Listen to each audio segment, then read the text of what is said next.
You have to be at a place where you understand it's not about you. It's not about you, but it can't be done without you.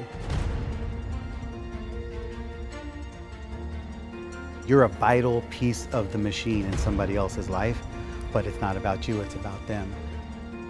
All of your fears in sales, all of the concerns and challenges that you have, all come from being self-focused.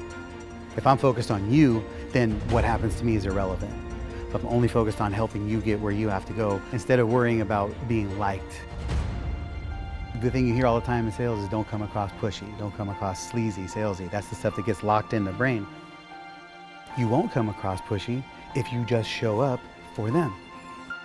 You're worried about coming across pushy because you're worried about how you feel, and it isn't about you.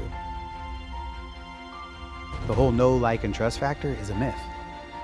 You don't need to know who you're buying from. Do you know the person who made your shirt, your watch, your shoes, the car you drive? No, nonsense, you don't have to. Likability is the biggest failure of most salespeople. The number one component to moving somebody to a powerful decision is truth.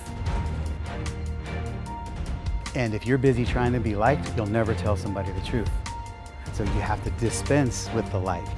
I'm not worried if you like me. I don't even care if you do. But I know if I come at you with the truth, you're gonna love me later. Because sometimes the truth is a little bit hard to hear. So learn to tell unapologetic truth from love.